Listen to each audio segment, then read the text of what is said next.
Bismillahirrahmanirrahim. Assalamualaikum warahmatullahi wabarakatuh. Alhamdulillah alladzi bi ni'matihi tatimmus shalihat. Segala puji bagi Allah Jalla Jalaluh yang karena nikmatnya kebaikan-kebaikan jadi sempurna, yang karena rahmatnya niat-niat baik hamba dapat terlaksana. Allahumma salli wa sallim ala abdika wa rasulika Sayyidina wa maulana Muhammadin wa ala alihi wa ashabihi ajma'in, amma ba'd. Ahibbati fillah, bicara finansial ya, yang sejatinya kalau kita membaca jurnal-jurnal ilmiah ya, hasil penelitian banyak lembaga berkaitan dengan kesehatan mental yang menimpa banyak, atau penyakit mental yang banyak menimpa banyak manusia, sehingga mereka depresi, hidup dalam kecemasan dan kegelisahan. Ternyata salah satu faktor utamanya adalah finansial.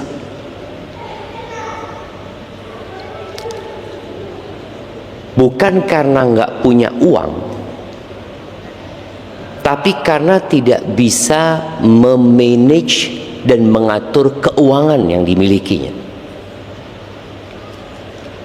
Orang punya penghasilan 2 juta, tapi dia ingin seperti orang yang penghasilannya 10 juta.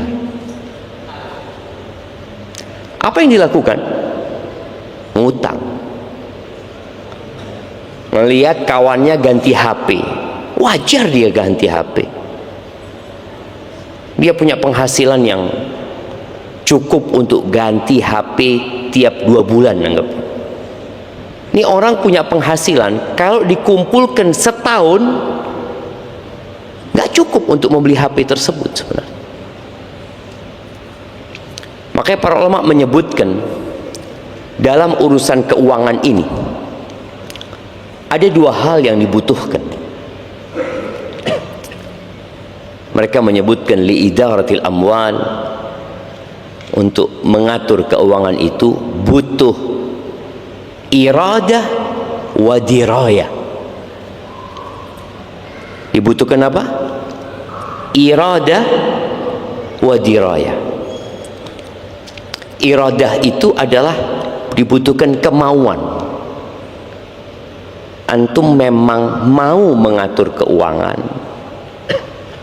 atau tidak. Yang kedua dibutuhkan dirayah. Dirayah itu dibutuhkan ilmu. Kalau punya kemauan tapi tidak punya ilmu yang cukup dalam mengatur ekonomi keluarga, maka berantakan.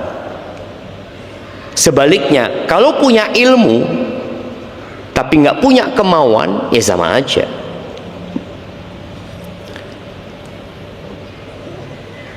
Itu 2 perkara yang perlu diperhatikan. Kemudian kalau kita lihat dalam mengelola keuangan, itu ada 4 yang disebutkan oleh para ahli, para ilmuwan dalam masalah ekonomi Islam. Harta itu dinafkahkan, yakni dikeluarkan. Itu yang pertama. Atau harta itu disimpan.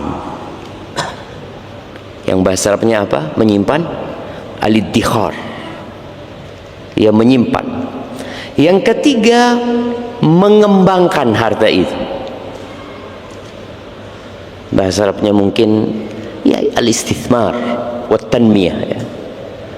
Mengembangkan, bagaimana harta yang dimiliki bisa berkembang. Kalau yang pertama mengeluarkan, ya untuk kebutuhan kayak untuk kemauan.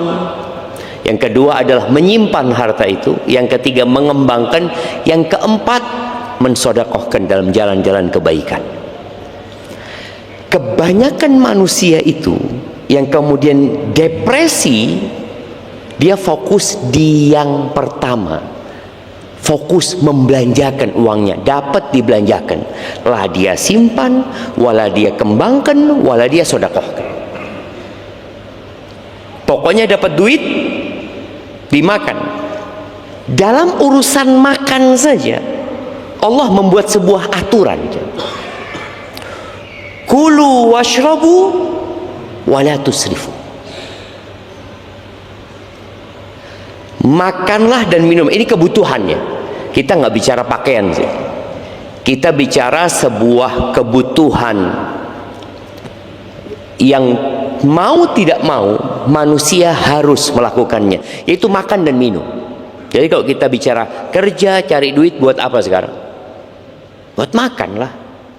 Makanya sampai ada istilah mencari sepiring nasi.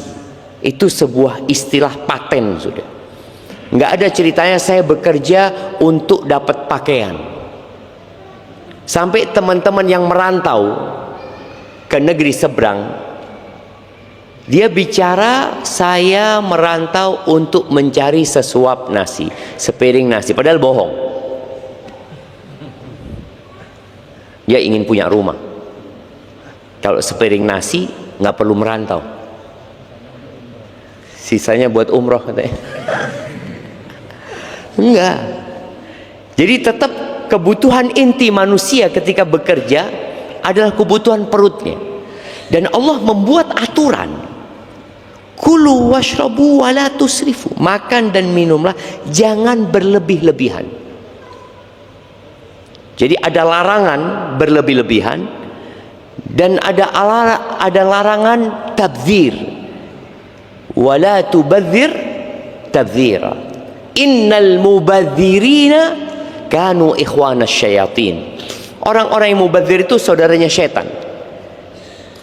Sebagian ulama menyamakan antara al-israf wa tabdzir. Sebagian menyamakan antara berlebih-lebihan dengan mubadzir, itu disamakan. Tapi pendapat yang lebih kuat enggak, dua hal ini berbeda. Yang namanya berlebih-lebihan itu dia membelanjakan hartanya dalam sesuatu yang halal tapi berlebihan. Halal tapi lebih. Kalau tabdzir itu membelanjakan harta dalam keharaman, walaupun sedikit, itu mubadzir. Orang merokok itu berlebih-lebihan apa mubadzir? Nah, mubadzir ya. Ada sebagian orang yang berpikir, Ana dapat sebuah podcast ya yang menjelaskan rokok itu termasuk penyumbang pendapatan negara terbesar gitu ya. Disebutkan seperti itu. Sebenarnya yang nyumbang itu bukan pabrik rokok. Siapa yang nyumbang? Ya perokok ini. Perokok ini yang nyumbang. Dan ternyata rokok itu penyumbang penyakit terbesar. Jadi seharusnya antum nyumbang negara tanpa harus sakit. Antum fadol, antum punya uang lebih, ana sumbangkan ke negara. Fadol. Tanpa menyumbang penyakit untuk negara ini. Maka tadi, apakah merokok ini termasuk mubadzir, di mana seorang mengeluarkan uangnya yang hanya akan kembali kepada dirinya sedikit manfaat plus mudarat yang banyak. Jadi membelanjakan harta itu yang urusannya makan aja ada aturannya, tidak boleh berlebih-lebihan. Dan ternyata kalau kita ngelihat kebanyakan masalah finansial di keluarga ini karena memang tidak bisa memanage uang yang didapat. Baru dapat uang sedikit. Nah, ini mahasiswa nih, mahasiswa masa dengan belanja makanan matang lebih murah mana? Masak. Tapi mahasiswa males. Ana hampir tiap hari yang melihat mahasiswa itu belanja di Lantaburi sana. Makanan ini, anak lagi nggak tahu bapak ibunya delosor cari uang, nggak tahu. Artinya ketika dia sejak mahasiswa sudah tidak bisa mengatur keuangan, maka tatkala dia berkeluarga, kebiasaan konsumtif itu akan berlanjut. Ada seorang konglomerat besar, ketika datang dia dengan mobil mewah, dia ditanya, apa nasihatmu buat anak-anak muda? Kebanyakan anak muda ini kan ngelihat ke mobilnya, tidak melihat bagaimana perjuangan dia bisa sukses. Dia katakan, nasihat anak buat anak muda, jangan beli kopi di kafe. Nasihatnya, jangan. Terus engkau bikin di rumah. Engkau di rumah $1 jadi kopi, di kafe $10. Apa alasanmu untuk mengeluarkan uang $9 sedangkan engkau nggak punya duit gitu loh? Kadang-kadang hanya untuk bergaya. Kenapa kafe menjamur bukan hanya di Jember ya? Kafe-kafe itu menjamur, jamaah. Karena kafe itu sedang berburu manusia-manusia konsumtif, yang akhirnya mereka sampai tua nggak kaya-kaya. Karena dia beli kopi berapa sih kopi paling murah di kafe-kafe itu, jamaah? 20.000? Hah? 25 ya, 25. Kalau bikin sendiri di rumah, hah? 3.000 dapat, kurang zen Ustaz. Ini ketika dia bujangan, dia sudah nggak bisa mengontrol keuangan dia. Gajimu berapa sih? Tadi yang kita bicarakan ada 4 hal: membelanjakan, menyimpan, mengembangkan, atau mensedekahkan. Yang antum lakukan apa? Belanja terus. Kalau dilihat 40% dari yang mengajukan perceraian di beberapa kota, bahkan ada yang menyebutkan sampai 60%, itu rata-rata wanita yang mengajukan cerai disebabkan masalah ekonomi. Bukan nggak ada uang, tapi uang itu habis. Yang kalau dilihat habisnya kemana, kadang-kadang nggak tahu kemana habisnya ya. Ternyata dia yang tidak bisa memanage keuangan itu. Ahibati fillah, Rasul sallallahu alaihi wasallam di dalam sebuah hadis riwayatkan Abu Dawud dan Nasai, beliau itu berlindung dari depresi dan berlindung dari utang. Ternyata dua perkara ini memiliki keterkaitan. Sedangkan gaya hidup masa kini itu menyuruh orang untuk berhutang, memotivasi. Bahkan bagaimana orang itu kalau bisa rumahnya utang, mobilnya utang, HP-nya utang, apa lagi? Bajunya utang, makan pun bisa utang. Kan ada pay later kan? Orang bisa bayar nanti. Apa doa Nabi SAW? Allahumma inni a'udzubika minal hammi wal hazan. Beliau mengatakan, ya Allah, aku berlindung kepadamu dari kesedihan dan kegalauan. Sedih itu untuk masa lalu, gelisah cemas itu untuk masa yang akan datang.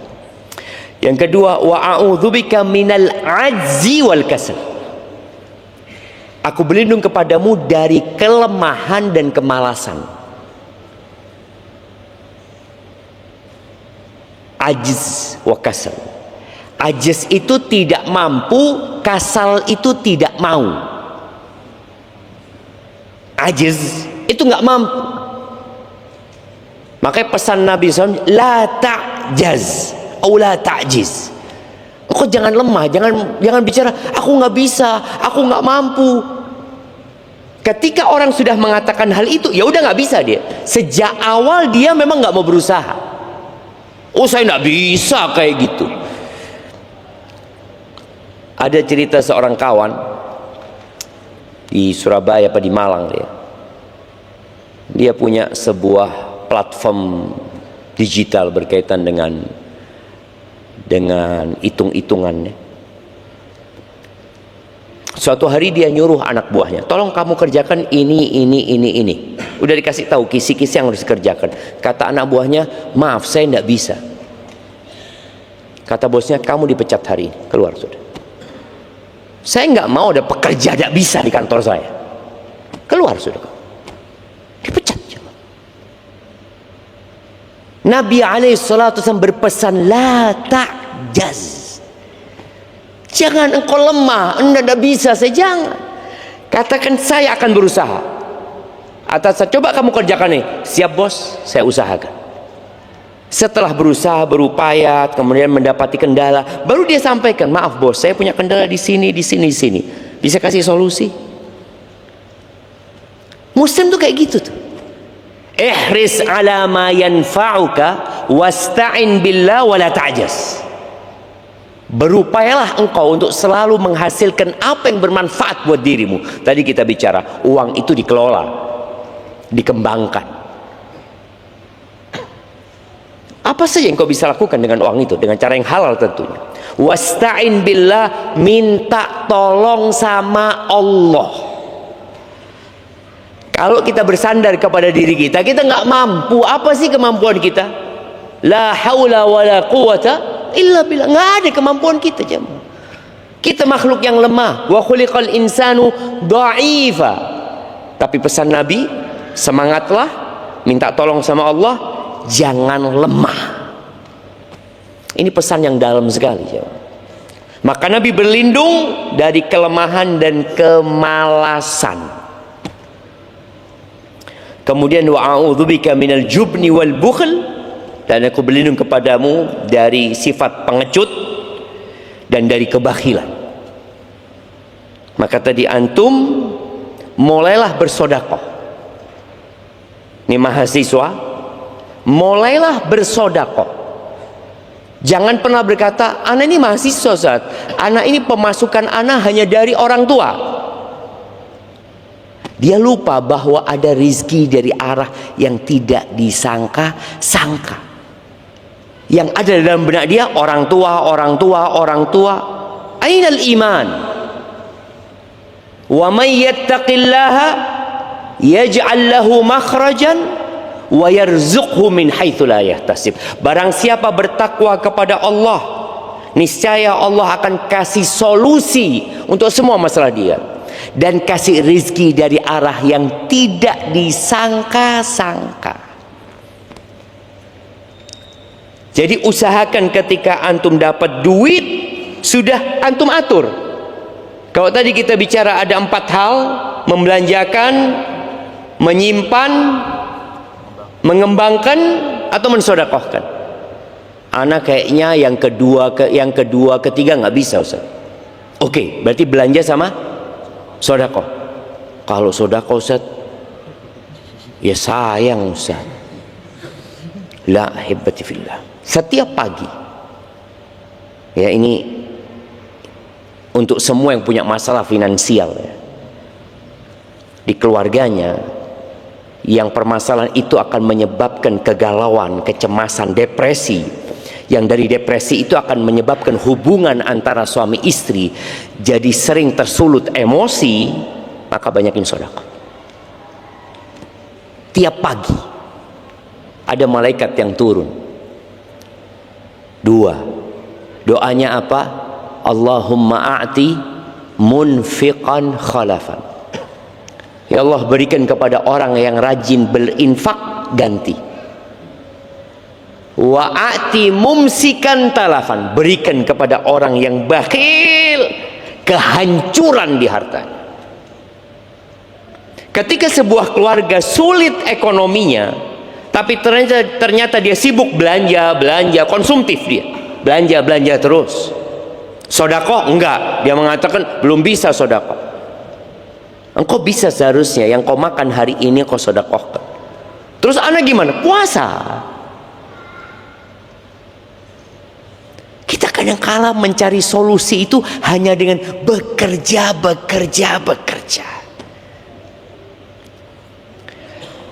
Jadi ingat, Nabi SAW berlindung dari kebakhilan.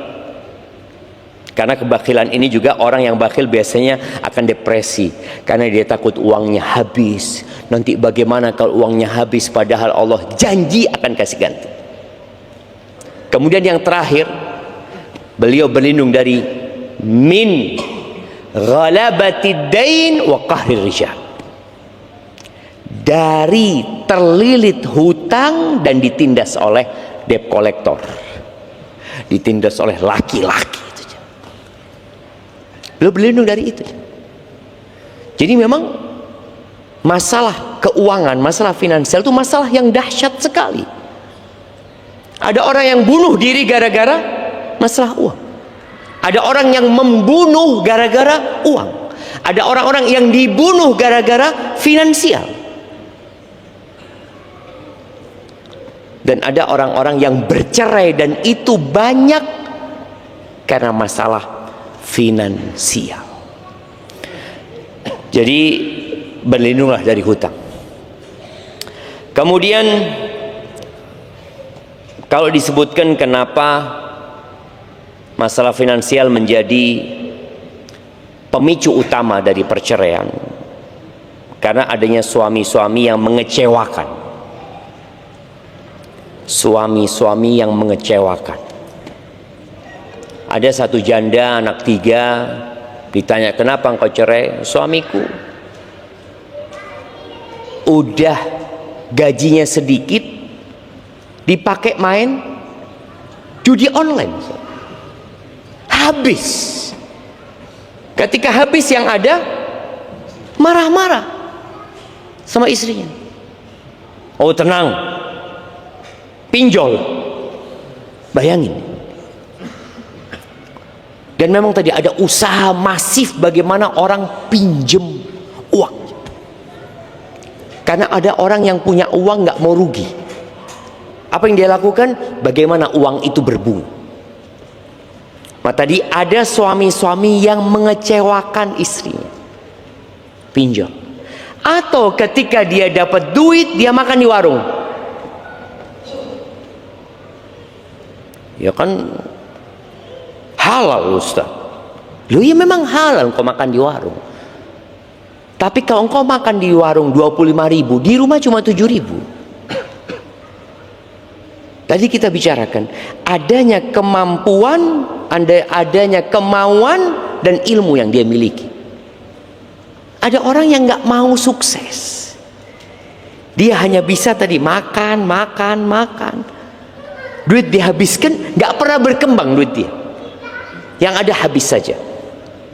Maka tadi suami-suami yang mengecewakan istrinya menyebabkan tadi keributan dalam rumah yang akhirnya terjadi gugat cerai. Kemudian perbedaan gaya hidup. Jadi ini juga masalah. Ada orang, anaknya orang kaya, kemudian nikah dengan orang miskin. Seharusnya kan anak orang kaya ini menyesuaikan,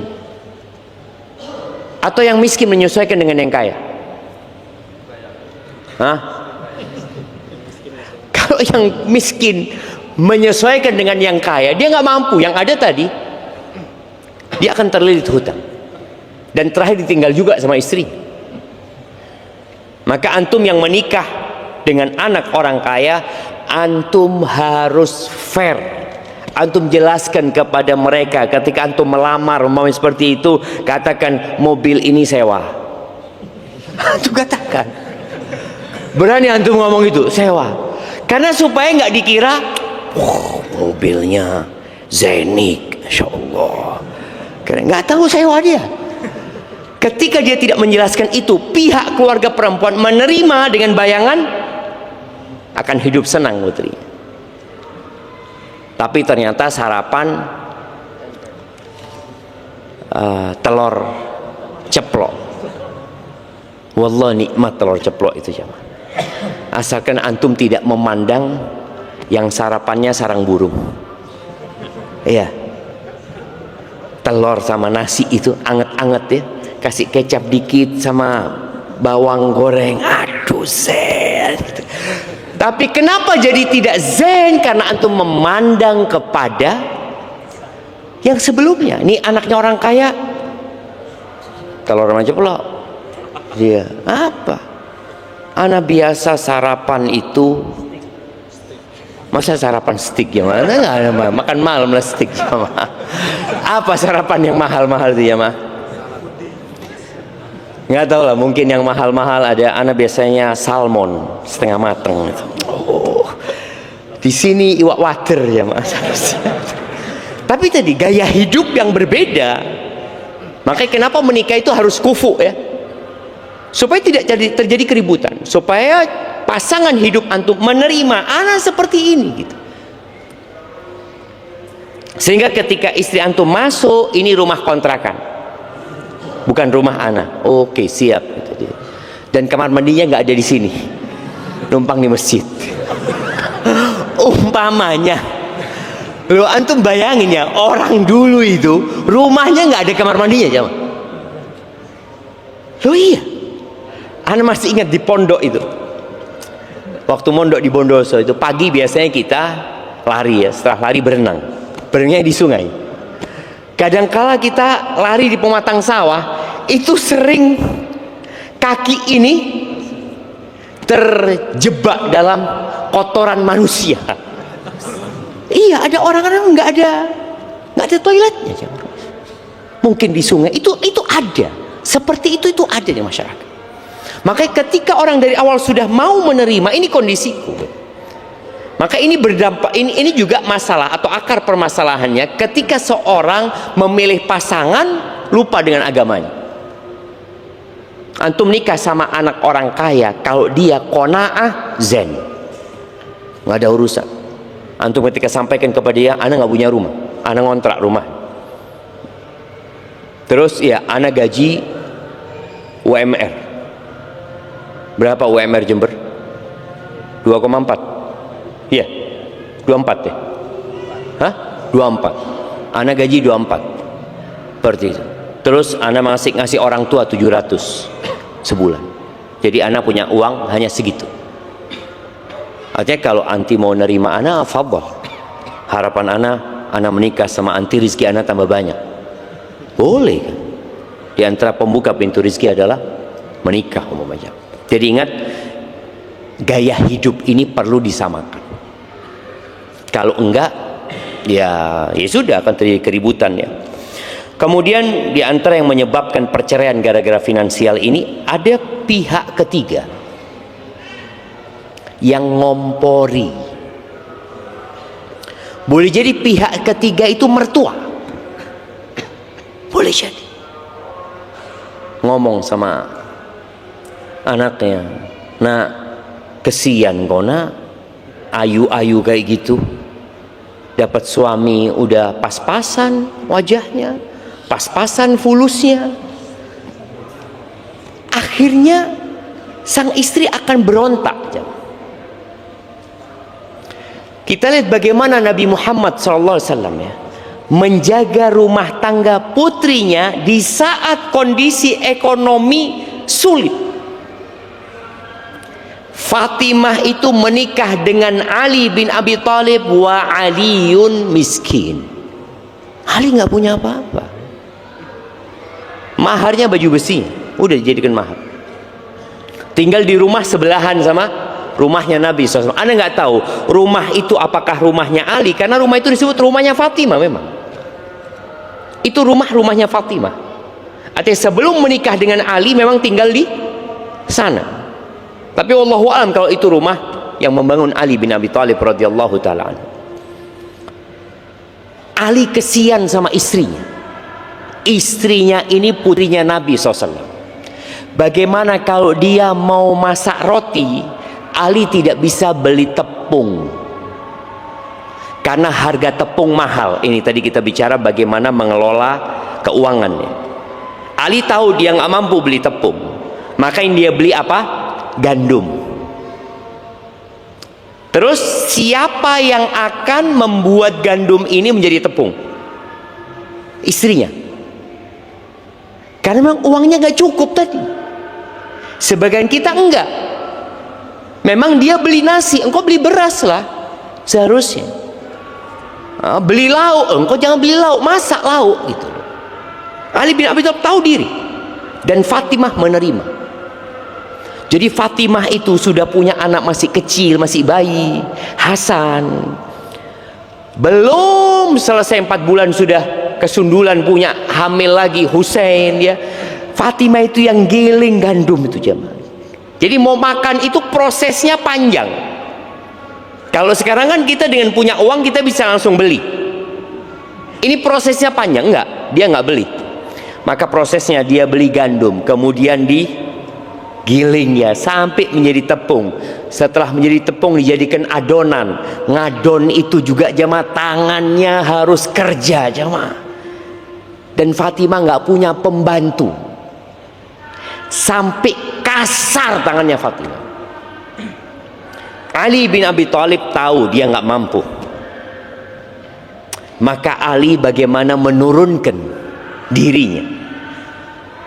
Sebagai suami dia tahu putrinya adalah istrinya adalah putrinya Nabi SAW. Maka Ali berkata kepada Fatimah, kalau engkau ngomong sama ayahmu, mungkin ada pembantu-pembantu, ada budak-budak yang bisa dijadikan pembantumu di rumah. Kata Fatimah, betul juga. Ingat, ini bukan intervensi dari pihak ketiga ya. Ini dalam rumah tangga itu sedang mencari solusi. Ali menawarkan solusi karena dia nggak punya duit. Gimana engkau minta bantuan dari ini, minta bantuan dari mertua? Kan memang ada mertua-mertua yang fulus jemaah ya. Akhirnya datang Fatimah. Karena yang diusulkan sama Ali, ini Ali yang mengusulkan gitu loh. Bukan Fatimah yang nuntut juga. Maka Fatimah rasa nggak ada masalah gitu loh, suamiku kok yang mengusulkan. Maka berangkat menjumpai Nabi SAW dan tidak ketemu dengan Nabi SAW. Akhirnya ngomong sama Aisyah radhiyallahu taala anha. Setelah itu pulang. Ketika Nabi SAW pulang di malam hari ke rumahnya Aisyah radhiyallahu anha bercerita bahwa tadi putrimu datang ke sini. Dia menyampaikan dia punya hajat, ya terserah engkau kata dia. Akhirnya Nabi SAW nggak jadi istirahat. Disuruh beliau ke rumahnya Fatimah yang tadi temboknya nempel sebenarnya sama tembok rumahnya Aisyah radhiyallahu anha. Muter balik ke rumahnya Fatimah. Ketika Nabi SAW izin minta masuk, diperbolehkan masuk, Fatimah Sa'ali sudah istirahat, udah tiduran. Mau bangun, kata Nabi SAW, ala rislikuma, kalian tetap seperti ini, tiduran. Akhirnya Nabi SAW duduk di tengah antara putrinya dan menantunya, duduk bersila. Kata Ali bin Abi Thalib, hatta wajadtu barda qadamihi ala sadri, aku merasakan dingin telapak kakinya Nabi SAW itu di dadaku. Karena pakaiannya dulu kan selendang ya, yang kadang-kala dadanya terbuka, jadi kena dadanya Ali bin Abi Thalib. Apa yang dilakukan Nabi SAW? Memberikan solusi dengan memberikan pembantu? Enggak. Memberikan solusi dengan memperbaiki keimanan. Ala adullukuma bi khairin mimma sa'altuma, kalian mau nggak aku kasih tahu sesuatu yang lebih baik daripada permintaan kalian berdua? Apa? Baca subhanallah 33 kali ketika mau tidur, baca aja subhanallah 33 kali, alhamdulillah 33 kali, Allahu akbar 34 kali. Subhanallah. Itu lebih baik dari pembantu. Ini solusi untuk keluarga-keluarga yang punya masalah finansial. Maka tatkala ada orang mengeluhkan masalah finansial, ya ini itu, antum kasih amalan ini, coba antum amalkan ini, suami istri. Sebelum tidur antum zikir. Subhanallah, subhanallah, subhanallah, subhanallah, subhanallah, subhanallah. Ali bin Abi Thalib sejak dapat wasiat itu tidak pernah meninggalkan zikir itu. Bahkan ketika Ali ditanya pada malam perang Siffin, engkau baca itu? Aku baca. Baik, kita dengarkan azan jemaah. Barakallahu fikum. Allahumma salli wa sallim ala nabiyina Muhammad. Jadi tadi jemaah, dalam kondisi ekonomi yang sulit, Ali membaca, dan bacaan itu dibaca oleh Ali dalam semua kondisi akhir, bukan hanya ketika ekonominya sulit. Artinya antum kalau lagi kaya raya, anda nggak perlu baca doa, enggak. Maka ini dianjurkan untuk dibaca selalu. Kemudian ahibati fillah, para istri dianjurkan untuk qanaah, dan suami juga memberikan contoh. Istri diminta qanaah, kalau suaminya tidak memberikan contoh, sama juga bohong. Maka sekali-kali bawa istri antum ke tempat orang-orang yang sulit hidupnya. Kadangkala banyak istri merasa dia paling sulit hidupnya, sehingga tadi dia menuntut untuk bercerai karena menurut dia adalah orang yang paling susah hidupnya. Enggak, dia masalahnya melihat ke atas, melihat kawannya ganti motor, melihat kawannya punya mobil, melihat kawannya beli handphone baru, sehingga dia merasa, ya Allah, sulit hidupku. Enggak, ajak ke orang-orang yang rumahnya seperti kandang ayam. Ada aja.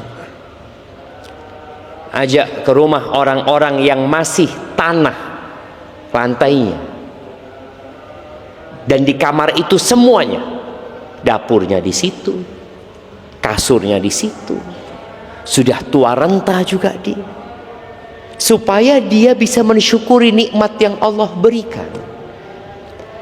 Tapi kalau kumpulannya orang kaya dan kerjanya buka marketplace, walaupun nggak beli, ya nggak akan qanaah. Bener loh jemaah, sulit orang akan qanaah. Kemudian perlu musyawarah suami istri ini. Jadi sebagaimana tadi Ali bermusyawarah dengan Fatimah karena ada masalah ekonomi, ya perlu disampaikan. Sang istri memberikan dukungan ketika suaminya mengatakan, "Dek, aku di PHK." Kira-kira apa yang akan dilakukan istri? Di PHK mas ya? Kayaknya aku mau gugat cerai mas.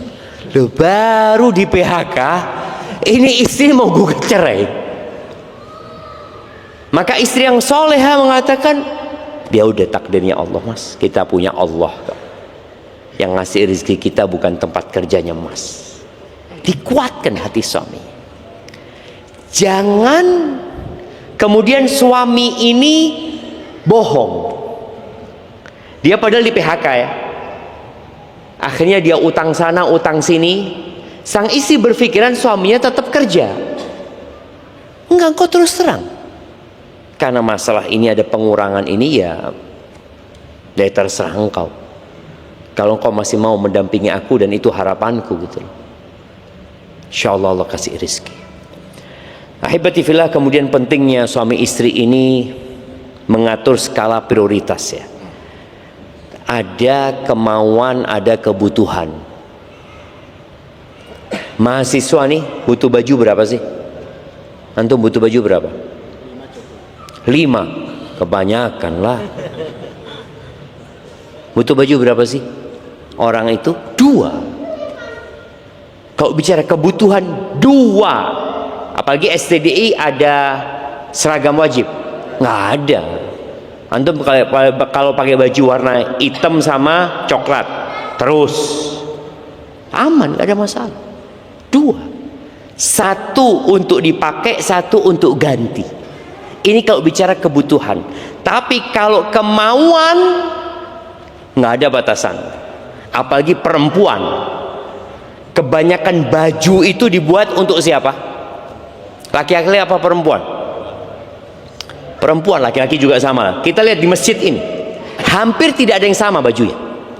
Antum lihat sebelah, api ya bajunya, belum punya. Lihat ini, bagus ya, anak belum punya yang lorek-lorek itu mamanya. Gak ada selesainya. Jadi perempuan itu kalau punya abaya, apalagi ya, perempuan pakai abaya warna hijau, kepingin warna coklat, udah punya coklat, kepingin warna hitam sudah ada 7 lembar ya. Ingin warna putih sudah ada. Ingin yang ada kembangnya, yang kembang sudah ada. Ingin yang tul-tul kayak macan gitu, beli yang tul-tul. Nggak ada selesainya, jam. Tas, wanita itu butuh tas berapa, mak-mak? Kebutuhannya berapa tas? 2 lah, sian ya. Jangan 2 lah. 1 untuk belanja, 1 buat kondangan, ya kan? 1 buat belanja ke pasar, yang buat naruh ikan asin, ikan apa, butuhlah dia jemaah. 1 tas buat gaya. Itu kalau bicara kebutuhan, 2 cukup. Tapi coba lihat, kadang-kala tasnya 6, 7, 12. Apa kegunaannya? Maka tadi skala prioritas. Kemudian berkaitan dengan anak, hendaklah jangan meniru anaknya tetangga. Jangan meniru anaknya tetangga. Anaknya tetangga baru beli sandal, mereknya Adidas. Nggak harus engkau beli Adidas juga, belikan Adibas. Ya, artinya sesuai dengan kemampuan gitu loh. Jangan maksa aja. Kan orang kadang-kala, kesian anakku kalah sama anaknya tetangga. Jangan, karena nanti engkau akan terlilit hutang. Padahal Nabi SAW berlindung dari hutang. Jangan berhutang kecuali kondisi darurat. Sebagian orang berpikir utang itu pemasukan. Alhamdulillah saya punya pemasukan baru. Apa? Utang. Tidak ada jemaah. Utang itu bukan pemasukan. Utang itu sebuah kecemasan. Orang bawa motor baru datang, baru motor antum, iya balak motor ini, balak dia ngomong, iya, hanya mengikuti kemauan, padahal motor dia masih bisa dipakai. Kemudian yang terakhir jamaah, doa, tawakal dan doa. Sudah kondisi antum memang seperti itu, Allah kan memang bagi-bagi rizki nggak sama. Tapi kalau orang itu dikasih sehat sama Allah, dikasih aman sama Allah, indahu qutu yaumihi, dia punya yang dia makan hari itu, makanan hari itu saja. Apa kata Nabi SAW? Faka'annama hizat lahud dunya bihadafiri. Seakan-akan dunia dan isinya diantarkan ke rumah dia. Asalkan dia beriman tadi. Maka banyak-banyak berdoa. Serahkan semua kepada Allah SWT. Jangan berlebih-lebihan, jangan mubadzir, jangan utang kecuali memang kebutuhan mendesak. Dan ketika berhutang niatkan untuk membayar. Kemudian setelah itu jangan melihat ke atas, lihatlah kepada yang di bawah. Dan ketika engkau memang nggak ada yang bisa dimakan, ya puasa sunnah. Nabi SAW kadang-kala ke rumah istrinya tanya, ada yang bisa dimakan? Nggak ada. Apa kata Nabi SAW? Idzan ana shaim. Kalau gitu hari ini aku puasa. Selesai, nggak ada masalah. Loh, nanti berbuka apa? Loh, kalau umurku sampai berbuka, insya Allah ada rezeki. Itulah imannya. Tidak panik, tidak cemas, tidak bingung. Alal aqili an la yaghtam. Orang yang berakal sehat itu nggak boleh dia cemas, nggak boleh dia gundah gulana. Kenapa? Fa innal ghamma la yanfa. Kecemasan itu nggak ada gunanya. Kecuali antum galau cemas, tahu-tahu fulus datang, alhamdulillah, ya silahkan cemas terus antum, nggak ada masalah. Itu mungkin dapat Anda sampaikan. Semoga masalah ekonomi ini tidak menjadi masalah perceraian lagi. Masalah finansial ini tidak menjadi penyebab kecemasan. Karena orang kalau sudah punya iman, semuanya selesai. Allah akan selesaikan. Barakallahu fikum. Nah,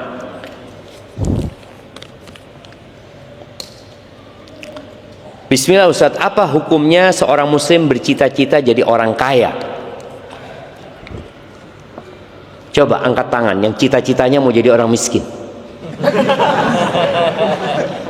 Nah, ada yang cita-citanya jadi orang miskin. Saya Ustaz sudah punya niat, nanti kalau besar saya mau jadi orang miskin. Nggak ada, cuma sudah ditumbuhkan di hati manusia kecintaan kepada kekayaan. Jadi kalau bicara apa hukumnya, boleh. Nabi alaihi salatu wasallam mengatakan la ba'sa bil ghina. Nggak apa-apa jadi orang kaya, itu nggak apa-apa, tapi syaratnya bertakwa.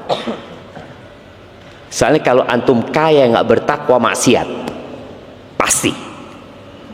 Orang kalau kaya nggak bertakwa, kekayaan itu punya efek samping buruk. Orang akan berpikir dengan hartanya bisa menyalurkan syahwat dia. Maka nggak apa-apa kekayaan itu asalkan bertakwa.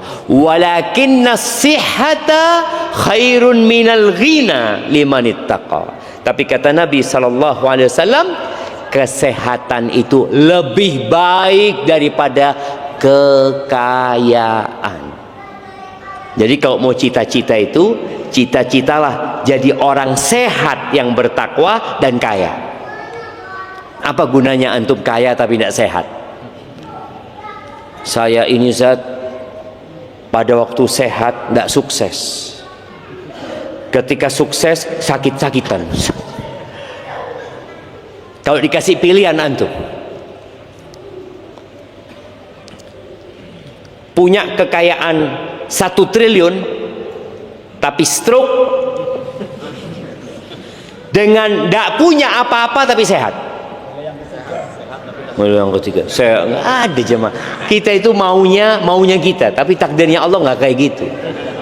Makanya kadang-kadang kita ngelihat ya tukang becak sehat ya, tukang becak yang naik Mercy sudah pakai tongkat, yang tukang becak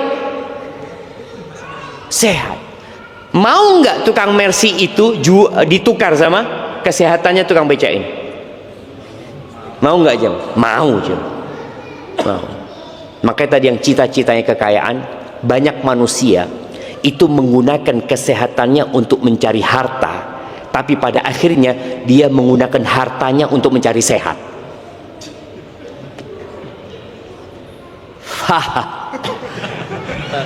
Jadi ketika sehat cari harta, yang sudah banyak hartanya cari sehat. Ke dokter sana, dokter sini, makanan ini nggak boleh, ini kolesterol ini, ya Allah, buat apa cari fulus banyak ini kalau ternyata nggak boleh semua aja, Mak. Maka tadi tolong hargain kesehatan. Nikmat sehat itu syukuri. Jangan diforsir tubuh kita untuk mencari harta, lupa bahwa nikmat sehat itu jauh lebih dahsyat daripada harta. Kalau antum dapat uang, alhamdulillah ya Allah, alhamdulillah. Kalau sehat, biasa aja. Yang tiap hari sehat lah. Jadi itu jauh. Jadi kenikmatan itu tidak akan dirasakan kecuali kalau hilang. Kalau sudah sakit, baru antum rasakan. Barakallahu fikum.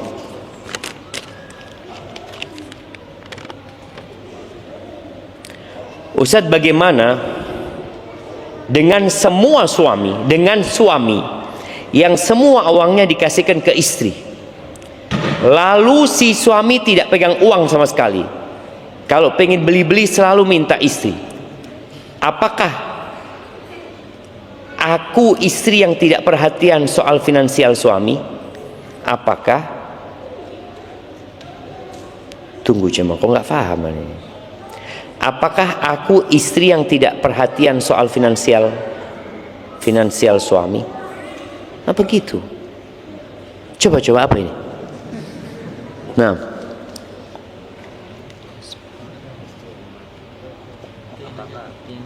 apakah aku istri yang tak perhatian soal finansial? Apakah aku istri yang tidak perhatian? Apakah aku istri yang tidak perhatian dengan finansial suami? Iya, jadi memang ada suami-suami yang tidak bisa pegang duit. Nggak apa-apa dia serahkan kepada istri. Tapi para istri harus tahu bahwa itu bukan sebuah kelaziman. Karena kadangkala istri membandingkan dirinya dengan tetangga. Mas, tetangga itu uangnya semua dikasihkan ke istri. Antum, kewajiban suami adalah mencukupi nafkah istri. Kalau sudah dicukupi, selesai tugasnya suami. Kalau ada suami yang memang tidak bisa memegang duit lalu dia serahkan kepada istri, nggak apa-apa. Tapi tolong para suami ya, engkau juga punya kewajiban kepada orang tuamu. Jadi kalau sampai engkau ngasih orang tua, istri harus tahu. Alhamdulillah kalau istrimu nerima. Tapi kalau istrimu nggak nerima, dia ngomong ibu lagi. Padahal seharusnya kasih ibumu tanpa istri tahu. Kasih ibumu tanpa istri tahu. Ada seorang istri yang na'udzubillah ya, suaminya ini beli sesuatu jam, barang yang disukai suaminya, nggak ngomong sama istri, itu sama istrinya mau dibunuh suaminya. Diambilkan gunting jam. Kenapa engkau beli tanpa musyawarah sama aku? Siapa yang kepala rumah tangga? Ini yang harus dipahami. Memang ada wanita-wanita tadi yang terpengaruh, terpapar feminisme ya, yang kemudian dia merasa dia sama suaminya. Enggak, pemimpin itu tetap suami. Kalau suamimu tidak memberikan hakmu, kemudian dia foya-foya, lain lagi ceritanya. Engkau boleh menuntut yang seperti itu.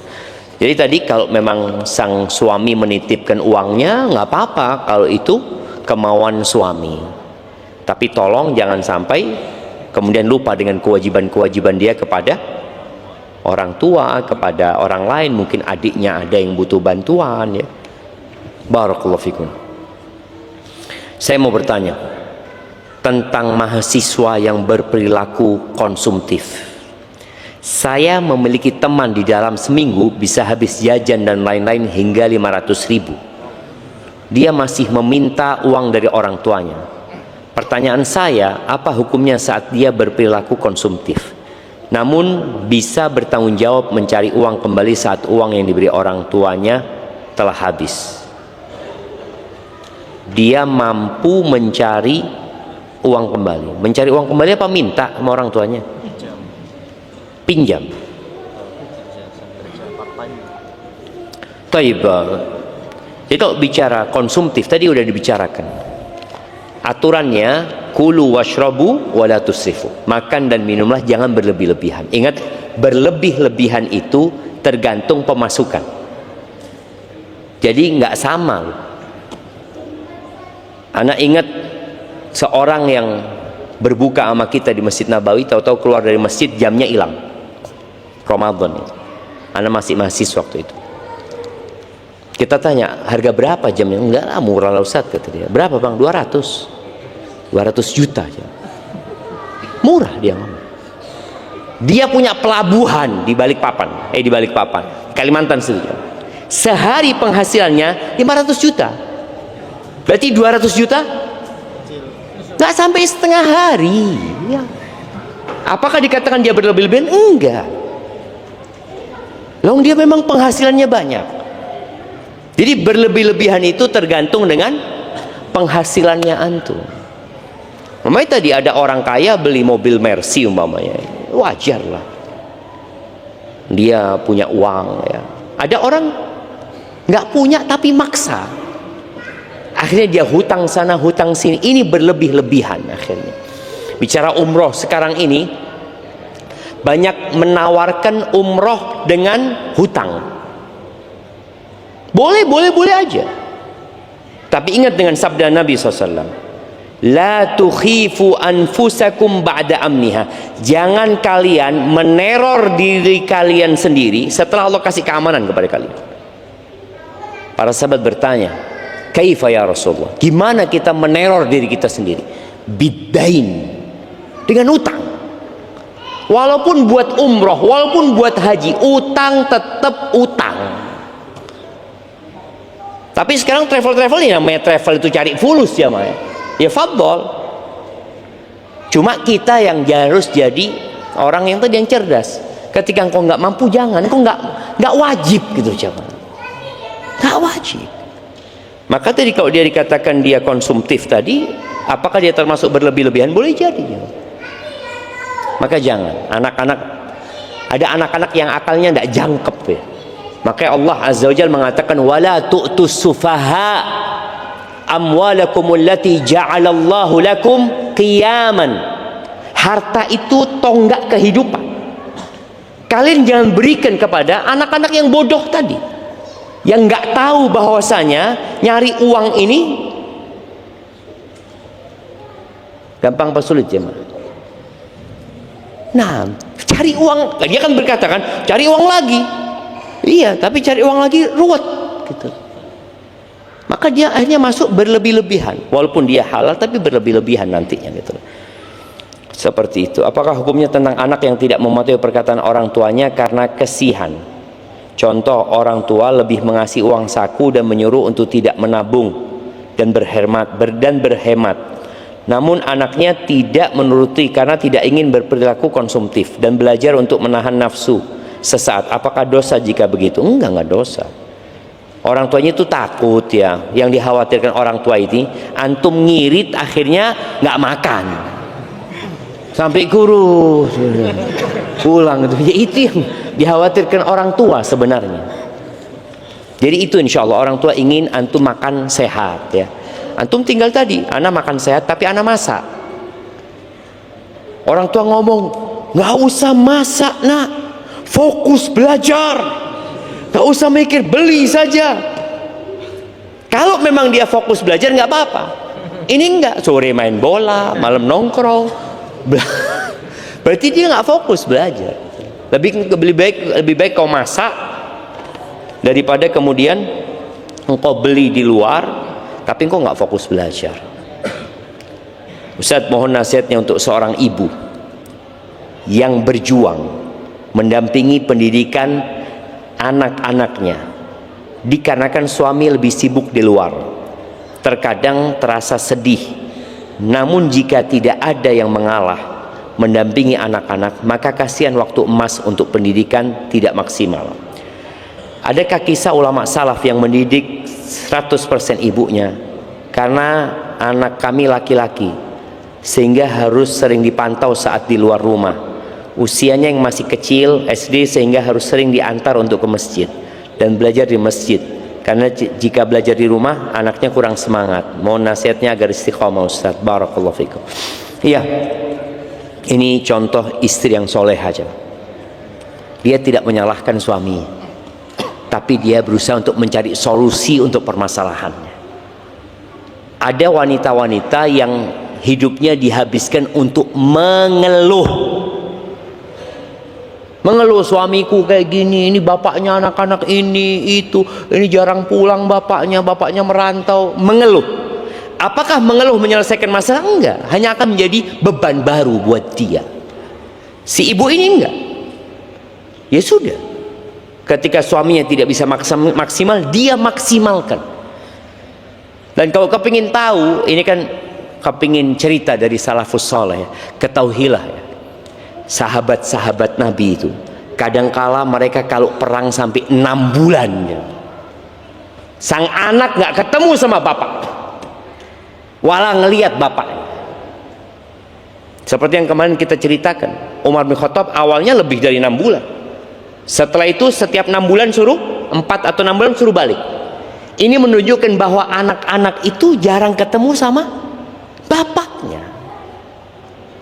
Tapi ketika sang ibu dipersiapkan, ya anak-anak akan jadi anak-anak yang soleh. Imam Syafi'i mati bapaknya ketika beliau masih bayi. Imam Bukhari sama, nggak ada bapaknya, dididik sama emaknya. Sufyan Ats-Tsauri emaknya juga. Antum kalau ngelihat bagaimana peran ibu, karena ibu itu madrasah. Apa gunanya bapak ada di rumah? Apa gunanya? Kalau di rumah cuma pegang HP bapak. Lebih baik bapak silahkan kerja cari fulus yang banyak daripada ada di rumah cuma main HP. Iya. Maka tadi seorang ibu yang soleha, engkau nggak sendirian. Tapi masalahnya banyak wanita suka membandingkan. Ya Allah, enaknya ya suaminya tetangga ini tiap hari ada di rumah, gitu kan? Ternyata dia di PHK ya, tiap hari ada di rumah, nggak tahu dia. Dia cuma ngeliat, masya Allah nggak kemana-mana dari pagi sampai sore. Cuma orang kan nggak tahu gitu loh jemaah. Ingat dengan kisah seorang orang kaya raya,